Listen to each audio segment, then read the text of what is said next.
Welcome to part 2. In this, we will look at database and the API layer. The database has been set up in MongoDB Atlas Cloud. The DB name is my project and the collection name is users.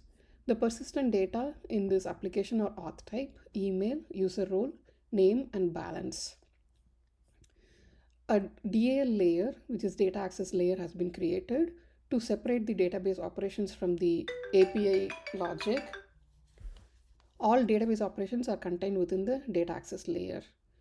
The new features, next we'll look at new features and the design decisions.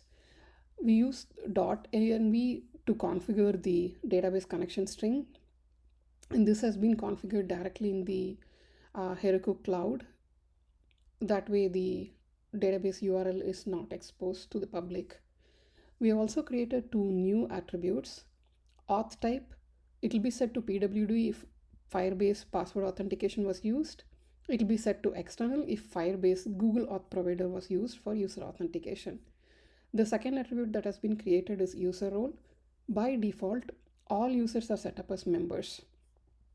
Admin members can be set up manually currently by going into manage user page, and only users who have admin access can set the user role for other members.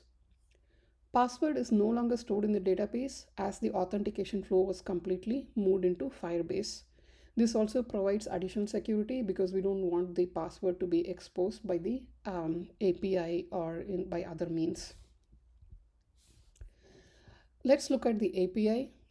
The RESTful APIs were used since the number of fields that are currently managed are very less. We'll also look at API documentation in few minutes, but we used Swagger for the API documentation. Note that all the APIs either require a cookie or a bearer token to be set. Follow the instruction provided in the API documentation to set the token in the right format. This ensures that only the authenticated accounts can access the API.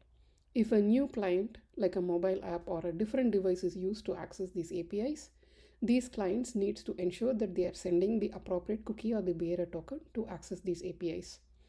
For example, if the instruction says to populate the data in this format, make sure you're populating the data in this format. Let's look at the list of APIs and their role. A create API is used to create the user record in the application backend for the password authentication users, and this is used by create account page. Login API is used to log in a password authenticated user, and this is used by login page. Google Login API is used to log in a Google Auth provider user, and this is used by login page. A find API is used by create login and Google Login APIs to check if the user exists. Update API is used to update the amount, and it's used by the deposit and withdrawal pages. Update role is used to update the role of a user. Only admins can access this page, this API, and this is used by manage users page. All API is used to access all member data. Only admins can access this API, and it's used by the all data page. Next, let's move over to the API documentation. Swagger has been used to document the APIs, and all the APIs that we looked at so far are documented here. Let's look at the demo of one specific API.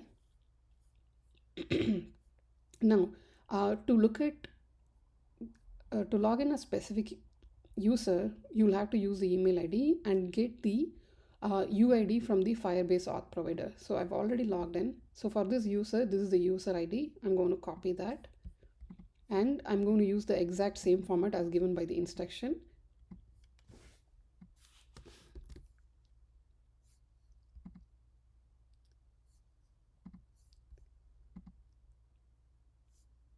And you will see that the user information is retrieved by the API. This is the end of part 2. See you in part 3. Thank you.